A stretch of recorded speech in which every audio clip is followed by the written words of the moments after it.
Welcome to the 1 Hour Guide by Anil Nathu. You know, I always love diving into a new business book. Me too. And today we're going to be talking about a really interesting one. Yeah. Buy, Then Build. How Acquisition Entrepreneurs Outsmart the Startup Game by Walker Deibel. Ooh, that's a mouthful. It is a mouthful, but I think the concept is so fascinating because it really flips the script on how we think about becoming business owners. Right, like completely throws that whole, image of like the scrappy entrepreneur out the window. Exactly, like working in their garage and, coding all night long, coming up with the next big app. Right, blood, sweat, and tears. Exactly, and this book says, like, hold on a second, maybe there's a smarter way to do this. Yeah, like why reinvent the wheel? Right, exactly. So that's what we're going to dig into today. The 1 Hour Guide by Anil Nathu is all about giving you the key takeaways from these important books. Right, so you can decide if it's worth a deeper dive. Absolutely. So let's jump right in. Okay. Why don't we start by, Walker Deibel. He makes a pretty strong case against the traditional startup path. Yeah, he does. What are some of the big challenges he points out about that, that classic startup journey? Well, I mean, first of all, let's face it, most startups fail. Right. The statistics are just brutal. Yeah. And it's not always about having a bad idea. Right. It's about so many other factors. It's uncertainty, lack of immediate revenue. You're competing with like a million other businesses. Right. And you might be first, but then somebody with way more money can just copy you. Exactly, and they can do it better. Yeah. So, and it's just this constant race against time, and you're burning through your resources. Yeah, it's like the odds are stacked against you. Yeah, pretty much. So then he presents this alternative of buying an existing business. Right. What are some of the immediate advantages that you get when you kind of step into that world? Well, it's like night and day in terms of risk. Okay. You're walking into a business that's already up and running. It's got customer systems in place, a team that's already working, and most importantly, it's making money. It's a proven concept. Yeah. Exactly, proven concept. It's generating cash flow. You're not starting from scratch. Not at all. You're building on a foundation. And that's a huge difference. Huge difference. And what I thought was really interesting is Deibel's statement, don't start a business. Yeah, he's not mincing words. No, he's Yeah, not. like He's a- really making a statement. He's making a bold statement. He is. So let's shift gears a little bit and talk about building wealth. Okay. How does Buy Then Build kind of position this approach as a wealth building strategy? Well, Deibel, he argues that, real wealth, the lasting kind, comes from owning assets that generate income. Okay. And yeah, a salary provides income. Right. But owning a profitable business, that's a whole different ballgame. Right. It gives you like multiple ways to build wealth. Okay. You've got the cash flow that the business is already generating. Right. You've got the potential for the business itself to increase in value over time. Your equity Exactly. grows. And you can also use financial leverage to scale the business even faster. So it's not just working for the man, it's about owning the whole thing. It's about owning the engine, not just being a cog in the machine. I love that analogy. Now, one of the big things that people get stuck on when they think about buying a business is the cost. Right. Like, how do you even afford to buy a whole business? Yeah, that's a common misconception. Right. So does the 1 Hour Guide address that, like the financial feasibility of all of this? Absolutely. Deibel debunks this myth that you need to be like a millionaire to buy a business. Right. He talks about all these different funding options that make acquisition accessible to like way more people. Okay. So you've got SBA loans. That's where the government helps reduce the risk for lenders. Okay. You've got seller financing, which is where the previous owner actually helps finance part of the purchase. Interesting. You can partner with investors, and there are even things called search funds, which are specifically designed to help you acquire a company. Okay, so you're saying it's not as out of reach as people might initially think? All right, the upfront investment could be a lot more manageable than you expect, especially when you consider you're getting a business that's already bringing in money. That's a really good point. Now, the book also talks about this massive opportunity that's happening right now, which they call the $10 trillion transfer. Yeah, that's a huge number. It is a huge number. What is that all about? Basically, it's demographics. Hmm. The baby boomers are retiring, Right. and a lot of them own businesses. Okay. These are people who have built successful businesses over decades, and now they're ready to move on. Right. So it means there's this huge wave of businesses coming onto the market. So why is this such a good time to be considering acquisition entrepreneurship then? Because it's a buyer's market.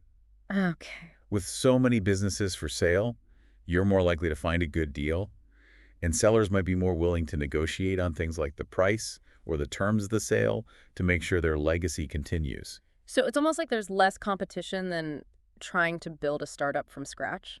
Yeah, kind of like when you're buying a house and there's a lot of inventory, you have more choices. Yeah, you have more power in the negotiation. Exactly. So now let's talk about the mindset shift. Okay. Because going from being an employee or even a startup founder to acquiring a business, that's a whole different way of thinking. Oh, absolutely. So Buy Then Build talks about developing the CEO mindset. What does that really involve? It's about moving away from that startup mentality where you're all about creating something from nothing. Okay. And it's more about thinking like a CEO focusing on running and improving and scaling an existing business. Okay. You're stepping into a structure that's already there, so you need to think about how to optimize it. So you're not necessarily the innovator, you're more the strategist. Yeah, more like the conductor of an orchestra. Okay, I like that. So what are some of the key traits of this CEO mindset that Deibel talks about? He breaks it down into three main things. Okay. First, you need a growth attitude, Okay. meaning you believe that the business can always be improved and expanded. Second, strong business aptitude. So that means strategic thinking, leadership skills, and understanding the financials. Right. You got to be able to read a balance sheet. Exactly. And third, a bias toward action. That means being willing to make decisions and actually implement changes to move the business forward. You're not just sitting back and watching. You're in the driver's seat. You're the owner. Exactly. So before you even start looking at businesses, the book emphasizes, having a clear idea of what you're looking for. Yes, defining your ideal acquisition target. Yeah. What are some of the factors that a potential buyer should consider? Well, it's all about narrowing your focus. Okay. You got to think about your own skills and experience and what you're actually interested in. Right. What are you good at? Exactly. And then what are your financial goals? What kind of return on investment are you looking for? Right. And then you got to look at the market. What industries are doing well? What are the opportunities out there? You got to do your market research. Absolutely. So when it comes to the business itself, what are some specific criteria that Buy Then Build recommends looking at? Well, Deibel points to a few things. Okay. Industry selection is key. He mentions manufacturing and B2B services as sectors that tend to have good profit margins. Okay. Then there's the size of the business.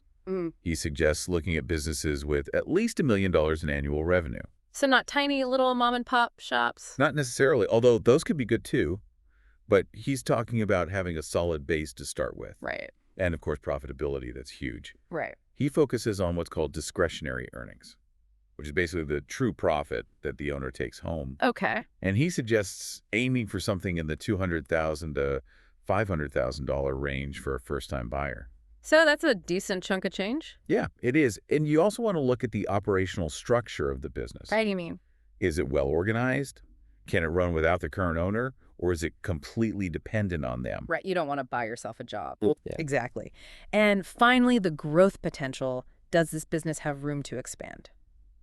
Okay, so it's about finding a solid business with a good foundation, but also with the potential to grow even more. Exactly. You're looking for a diamond in the rough. That you can polish up. Precisely. So once you know what you're looking for, how do you actually find these businesses that are for sale? Right. So Deibel suggests a few methods. Okay. You've got your online marketplaces, like BizBeSell, BizQuest, Flippa, those kinds of sites. Yeah, those are good for browsing. Yeah. But he says you got to be careful with those and do your due diligence. Don't just believe everything you read. Exactly. Then there are business brokers who specialize in selling established businesses. Okay. They often have access to higher quality opportunities that aren't listed publicly. So kind of like real estate agents for businesses. Yeah, kind of. And you can also try reaching out directly to business owners in your target industry. Oh, interesting. Yeah, you never know who might be thinking about selling. It's like networking, but with the goal of buying their business. All right, and then there's networking within your industry and even those search funds we talked about earlier. So it's about being proactive, putting yourself out there and talking to people. Yeah, you got to hustle. Got to hustle. All right. So let's say you've identified a potential business. Okay. What are the key areas you want to look at during that initial evaluation? You're doing initial screening to see if it's worth pursuing further. Okay. So you're going to dive into the financials, look at revenue trends, profitability, expenses, those discretionary earnings we talked about. Right. Got to make sure the numbers make sense. Exactly. And you got to figure out how dependent the business is on the current owner. Okay. If it can't function without them, that's a red flag. Right. You also want to assess their market position. Who are their customers? Who are their competitors? And how strong is their brand? Exactly. And then get a sense of their growth potential. Can this business scale? Okay, so it's about doing a quick but thorough checkup. Yeah. Business physical? I like that. And Right. then comes the big question, how much is this business actually worth? Right. Business valuation. Yeah, how does buy then build approach that? It focuses on a common method for valuing small to medium-sized businesses. Okay. It's called the multiple of seller's discretionary earnings, or SDE for short. SDE, got it. And what does that mean exactly? Basically, you take the business's SDE and multiply it by a certain number. Okay. And that number, that multiple is usually between 2 and 5, depending on the industry and other factors. So how do you figure out the SDE in the first place? You start with the net profit of the business, Okay. and then you add back certain expenses that are specific to the current owner. Like what? Things like the owner's salary, any personal benefits they're running through the Yeah. business, and any one-time or unusual expenses. So you're getting a clearer picture of the actual cash flow. Exactly. Okay, and then you apply that industry multiple. Right. Taking into account things like growth, potential, the overall economy, the value of the business's assets, and any debts it has. So it's a bit of an art and a science. Yeah, it's not a perfect formula, but it gives you a solid starting point. And then comes the fun part, negotiation. My favorite. What are some of Deibel's key principles for negotiating a good deal? He emphasizes finding a win-win solution Okay. where both the buyer and the seller feel good about the agreement. So it's not about trying to squeeze every last penny out of them. No, it's about finding a fair price that works for everyone. Right. He also talks about being creative with the deal structure. How so? Things like seller financing, where the seller helps finance the purchase, or earnouts, where part of the price is based on the business's future performance. Interesting. So you're kind of aligning incentives? Exactly, and Yeah. perhaps most importantly, he talks about building trust with the seller. Okay. You want to understand their motivations for selling and show them that you're serious about taking care of their business? It's about building a relationship. It is. It's not just a transaction. And what about minimizing risk for the buyer? There are a few strategies for that. Seller financing, like we talked about, can reduce your upfront costs. Yeah. And also keeps the seller invested in the business's success. Right. You can also use bank loans or SBA loans to lower your down payment. Okay. And those earnout agreements can protect you if the business doesn't perform as well as you expected. Right. And it's important to understand the difference between an asset purchase, where you're buying specific assets, and a stock purchase, where you're buying the entire company. Okay. Why is that? Because a stock purchase means you're also taking on all of the company's liabilities, its history, good and bad. So you got to be careful with that. Yeah, you got to do your due diligence. We've talked a lot about the buyer's perspective, but Buy Then Build also stresses the importance of understanding the seller. Yes, very important. Why is that so critical? Because sellers aren't always just motivated by money. Okay. They might care about the future of their employees or their customers. They might want to make sure the transition is smooth. They've poured their heart and soul into this business. Exactly, and they want to see it continue to thrive So how do you approach that? with empathy and a long-term mindset. Okay. You want to understand their priorities and show them that you respect what they've built. You're not just there to flip it and make a quick buck. No, you're there to build on their legacy. That's a good way to put it. So the deal is done. You've bought the business. Now what? Now the real work begins. The post-acquisition phase. Exactly. What should you focus on during this time? Deibel recommends having a clear 90-day transition plan. Okay. That means communicating with employees and other stakeholders, letting them know what's going on, and addressing any concerns they might have. Right. You want to get everyone on board. Exactly. And you want to identify some quick wins, some early improvements you can make to show that you're serious about making the business even better. Okay. And it's important to maintain a good relationship with the previous owner during this time, Oh, that's interesting. Why? because they have a wealth of knowledge about the business. They can be a valuable resource and mentor during this transition. So you're not just kicking them to the curb. No, you're leveraging their expertise. So basically what we're learning from the 1-Hour Guide by Anil Nathu and from Buy Then Build is that this acquisition entrepreneurship approach, it can be a much more predictable and faster way to become a business owner Absolutely. It's like taking the express lane to business ownership. instead of that long winding road of the startup. Exactly, and with a lot less risk. So to recap our deep dive today, Buy Then Build offers a really compelling and practical framework for anyone who's thinking about becoming a business owner through acquisition. It's a step-by-step guide. Yeah, it covers everything from finding the right business to negotiating the deal to making a smooth transition. And the 1-hour guide by Anil Nathu gives you that quick overview so you can decide if it's something you want to explore further. Exactly. So it really makes you look at the business world in a new way. Because, like all those established businesses out there, could one of them be your path to entrepreneurship? That's a great question to ponder. Thank you for joining us today. If you want to learn more and get all the details, make sure to buy the book at the 1-Hour Guide website. You can find it there, along with summaries of other great business books. Yeah, the 1-hour guide by Anil Nathu. It's like your cheat sheet to the business world. Until next time, happy acquiring.